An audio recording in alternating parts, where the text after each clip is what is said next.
Evening. Rashida virtual class में आप सभी लोगों का स्वागत है। आज का हमारा टॉपिक है प्रत्यक्षीकरण। प्रत्यक्षीकरण मतलब परसेप्शन। बाल मनोविज्ञान का ये प्रत्यक्षीकरण टॉपिक बहुत ही महत्वपूर्ण है। आज उसी के विषय में मैं आप लोगों को बताने जा रही हूँ। प्रत्यक्षीकरण क्या है? प्रत्यक्षीकरण एक मानसिक क्रिया है। संवेदना द्वारा प्राप्त ज्ञान में अर्थ नहीं होता, जबकि प्रत्यक्षीकरण में अर्थ निहित होता है। अब यहाँ पर यह है कि संवेदना क्या है। संवेदना मतलब होता है सेंसेशन। जब बच्चा जन्म लेता है तो उसे कुछ भी पता नहीं होता है।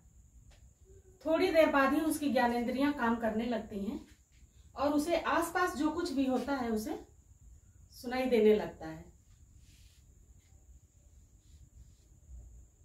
संवेदना जो है वो ज्ञानेंद्रियों द्वारा काम करता है। जैसे हमारी ज्ञानेंद्रियां हैं, कान है, आंख है, नाक है, तो इसके द्वारा संवेदना काम करता है। तो बच्चे को आवाज जो सुनाई देती है, हियरिंग सेंसेशन, यानी कान के द्वारा उसे आवाज सुनाई देती है, लेकिन उसे ये नहीं पता होता है कि आवाज किसकी है। धीरे धीरे जब बच्चा बड़ा होता है और ये आवाज कई बार सुनाई देती है, तो अब उसका पूर्व अनुभव उसे काम करता है। उसे धीरे धीरे ये पता चलता है कि ये आवाज कहाँ से आ रही है। फिर वो धीरे धीरे ये भी जानने लगता है कि ये आवाज किसकी है, कुत्ते की है कि बिल्ली की है, किसकी आवाज है। अनुभव द्वारा ये पता चल जाता है कि ये आवाज किसकी है। इस प्रकार के ज्ञान को ही हम प्रत्यक्षीकरण कहते हैं। संवेदना द्वारा क्या होता है? सिर्फ वो महसूस करता है। प्रत्यक्षीकरण क्या है? उसको पूर्व अनुभव के आधार पर उसको ये पता चल जाता है पूर्ण रूप से कि आवाज किसकी है। तो ये क्या है? प्रत्यक्षीकरण है।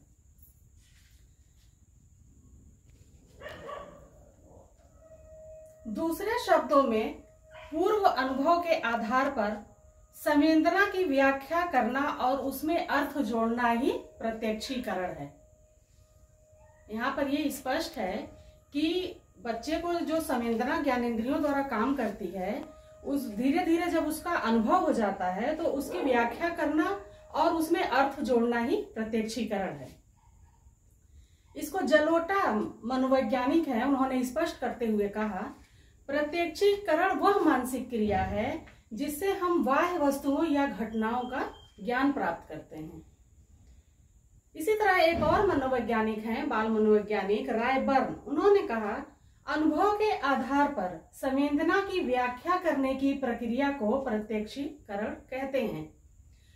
दूसरे शब्दों में, सरल शब्दों में हम यूं भी समझ सकते हैं, प्रत्यक्षीकरण का मतलब होता है प्रत्यक्ष ज्ञान, यानी हम जो प्रत्यक्ष रूप से देख रहे हैं। प्रत्यक्षीकरण और संवेदना दोनों को स्पष्ट करने के लिए हम इस तरह समझ सकते हैं, दोनों का बहुत ही घनिष्ठ संबंध होता है। अगर हम संवेदना को ज्ञान की पहली सीढ़ी मानते हैं तो प्रत्यक्षीकरण ज्ञान की दूसरी सीढ़ी है। संवेदना का जो है वो प्रत्यक्षीकरण से घनिष्ठ संबंध होता है। अब हम ये देखते हैं कि प्रत्यक्षीकरण का एजुकेशन में यानी शिक्षा में क्या महत्व है। तो आइए देखते हैं। सबसे पहला है बालक के विचारों का विकास। प्रत्यक्षीकरण यानी परसेप्शन का एजुकेशन में ये महत्व है कि वो बालक के विचारों का विकास करता है। जैसा कि हमने आपको बताया कि प्रत्यक्षीकरण का मतलब होता है प्रत्यक्ष ज्ञान। तो मान लीजिए एजुकेशन में अगर हम बच्चों को पढ़ा रहे हैं तो कोई चीज बताने या सुनाने से ज्यादा ये इम्पोर्टेंट है कि हम उनको प्रत्यक्ष रूप से दिखा के कोई भी ज्ञान दें, वो ज्यादा इम्पोर्टेंट है। जैसे मान लीजिए कि उसको हम कोई स्टोरी सुना रहे हैं तो उसको मॉडल या चार्ट पेपर पे जिसके बारे में स्टोरी दिखा रहे हैं फिगर बना बना के दिखाते जाएं। तो जब वो बच्चा देखता है तो वो पीछे के जो चीजें देख चुका है उसको भी इमेजिन करता है, वो खुद भी कुछ सोचता है या आगे देख सोचता है। तो इससे क्या होता है कि उसके विचारों का विकास होता है, डेवलप होती है, उसकी थिंकिंग बढ़ती है। दूसरा पॉइंट है स्मृति और कल्पना को क्रियाशीलता प्रदान करना। परसेप्शन का जो है एजुकेशन में दूसरा महत्वपूर्ण इंपॉर्टेंस ये है कि ये स्मृति और कल्पना को क्रियाशीलता प्रदान करता है। जैसे मान लीजिए कि बच्चे को हम कुछ पढ़ा रहे हैं तो अगर उसको जैसे मान लीजिए पेड़ पौधों के बारे में ही पढ़ा रहे हैं, गार्डन के बारे में पढ़ा रहे हैं, तो हम उसको अगर गार्डन में लेके जाते हैं बच्चे को और पेड़ पौधे पत्तियां जो भी हैं उनको हम दिखाते हैं तो बच्चे का क्या है, अगर उसने उस तरह की पत्ती या फूल पहले कभी देखा है तो उसको याद आ जाता है कि हाँ ये चीज है, मैंने देखा था, और वो आगे और कल्पना भी कर सकता है कि ये चीज भी और ऐसी हो सकती है। तो बच्चे को जो प्रत्यक्ष ज्ञान देते हैं उससे क्या है, स्मृति और कल्पना का विकास होता है। इसलिए प्रत्यक्षीकरण जो है वो बहुत ही इंपॉर्टेंट है। जैसे मान लीजिए कि जैसे बच्चा कोई चीज स्पर्श करता है, लेकिन अगर उसको हम सिर्फ बताएंगे कि जो है वो ऐसे स्पर्श करना है, उतना नहीं समझ में आएगा। लेकिन अगर वो खुद आए और उसको उस चीज को छू के या स्पर्श करके देखे, जैसा कि मांसपेशी संवेदना उसके अंदर है तो सिर्फ महसूस हो रहा है, लेकिन अगर वो आके खुद उसको छू के और देखता है तो ये क्या है, परसेप्शन है, प्रत्यक्षीकरण है, यानी उसने प्रत्यक्ष रूप से खुद उसको कर लिया। तो ये ज्यादा महत्वपूर्ण है। तीसरा है ज्ञान को स्पष्टता प्रदान करना।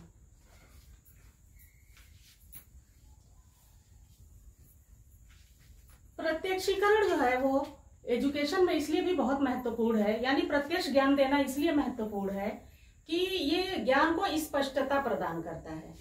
अगर कोई चीज सिर्फ बताया जाए या सुनाया जाए तो वो महत्वपूर्ण नहीं है, लेकिन अगर उसको प्रत्यक्ष रूप से दिखा दिया जाए, दिखा के ज्ञान दिया जाए उसका, तो वो ज्यादा महत्वपूर्ण है। इससे क्या है, उसको स्पष्टता प्रदान होती है, यानी स्पष्ट रूप से बच्चा उस चीज को अच्छे से समझ जाता है, उसको बहुत अच्छी तरह से समझ में आ जाता है, बहुत ज्यादा क्लियर हो जाता है, चीजें स्पष्ट हो जाती हैं। तो ज्ञान को क्या है, ये स्पष्टता प्रदान करता है। जैसे मान लीजिए कि हम बच्चे को पहाड़ के बारे में बता रहे हैं, लेकिन बच्चे को ये नहीं पता है कि पहाड़ क्या है। लेकिन अगर हम उसको पिकनिक या टूर पे ले जाएं और पिकनिक उस तरह के स्पष्ट स्थल पे ले जाएं और दिखाएं, तो इससे क्या होगा, बच्चे को पूरा स्पष्ट हो जाएगा। वो क्या है, प्रत्यक्ष देख लिया। तो प्रत्यक्षीकरण क्या है, ज्यादा इंपॉर्टेंट है। अब वो देख लिया तो वो खुद भी, उसके ज्ञान बहुत डेवलप होगा, बहुत सारी चीजें खुद भी इमेजिन कर सकता है। उसको देख के कविता आ सकती है या कुछ भी, उसको जो भी अच्छा लगेगा वो कर सकता है, उसका ज्ञान स्पष्ट होगा। चौथा है ध्यान केंद्रित करने का प्रशिक्षण। प्रत्यक्षीकरण का एजुकेशन में बहुत ही इंपॉर्टेंट है। ये क्या है, ध्यान केंद्रित करने का प्रशिक्षण है। ये क्या ध्यान केंद्रित करता है। अगर बच्चे को किसी चीज के बारे में सिर्फ बताया जा रहा है या कहा जा रहा है तो कुछ बच्चे क्या है, बोर होने लग जाते हैं, उनको सुनने में इंटरेस्ट नहीं आता है। या अगर कोई ऐसा टॉपिक है जो समझ में ही नहीं आ रहा है तो क्या है, निरस्ता होती है, या तो वो सो जाएगा या फिर इधर उधर कहीं देखेगा, क्योंकि उसको इसमें इंटरेस्ट नहीं आ रहा है। लेकिन अगर हम क्लास में चार्ट मॉडल जो भी ले आते हैं, बच्चे को दिखा दिखा के प्रत्यक्ष ज्ञान देते हैं, या हम उसको बाहर ले जाके चीजें जो जैसे मान लीजिए कि उसको हम किसी फ्लावर के बारे में पढ़ा रहे हैं, जैसे छोटे बच्चे को जैसा कि 5 फ्लावर ही पढ़ाया जा रहा है मान लीजिए, तो अगर वो फ्लावर हम गार्डन में ले जाके उसको सारे दिखा देते हैं तो उसको इंटरेस्ट आएगा। लेकिन अगर हम ऐसे ही सिर्फ बता रहे हैं तो हो सकता है उसको इंटरेस्ट ना आ रहा हो और वो ध्यान न दे। अगर उसको अच्छा नहीं लगेगा तो ऐसा टॉपिक होगा जो अच्छा ना लगे तो ध्यान नहीं देगा। तो इसलिए प्रत्यक्षीकरण बहुत ही इंपॉर्टेंट है एजुकेशन में, यानी प्रत्यक्ष ज्ञान दिया जाए। ध्यान केंद्रित करने का ये प्रशिक्षण है। अगर हम दिखा दिखा के बता रहे हैं तो बच्चे को इंटरेस्ट आता है। इसके बाद सबसे लास्ट पॉइंट है, प्रत्यक्षीकरण गति को प्रोत्साहन देता है।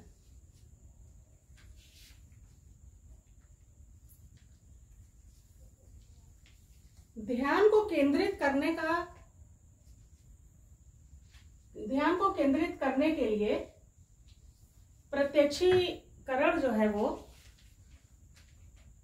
गति भी प्रदान करता है। प्रत्यक्षीकरण क्या है, गति प्रदान करता है, गति को प्रोत्साहन देता है। जैसे मान लीजिए कि प्रत्यक्षीकरण, जैसे खेल कूद के बारे में अगर बच्चे को पढ़ाया जा रहा है तो उसको ग्राउंड में ले जाकर हॉकी बॉल बैट बॉल दिखाने के बजाय अगर उसको ले जाके बच्चे को बाहर उसको अगर सारी चीजें दिखाई जाएं और उसके साथ वो खेल को प्रोत्साहित किया जाए तो इससे क्या होगा, उसको प्रत्यक्षीकरण जो है गति को प्रोत्साहन देता है, यानी बच्चा गति करेगा, तरह तरह के मूवमेंट्स देगा। तो प्रत्यक्षीकरण और गति का जो है सीधा संबंध होता है, तो इसलिए प्रत्यक्षीकरण जो है वो गति को प्रोत्साहन भी देता है, क्योंकि बच्चा देखेगा तो अट्रैक्ट होगा, फिर वो खेलेगा कूदेगा। या मान लीजिए अगर बड़े बच्चे हैं तो अगर कोई चीज हम उनको, जैसे मान लीजिए कि क्रिकेट मैच के बारे में ही बता रहे हैं, उस पर हम ऐसे लिखवा रहे हैं, तो हो सकता है उतना इंटरेस्ट ना आए। लेकिन अगर हम उसको कोई लाइव मैच दिखा दें तो क्या है, बच्चे को ज्यादा इंटरेस्ट आएगा। तो ये, और वो हो सकता है कि उसको इंटरेस्ट आए तो फिर वो खेले कूदे, तो ये क्या है, गति को भी प्रोत्साहन देता है।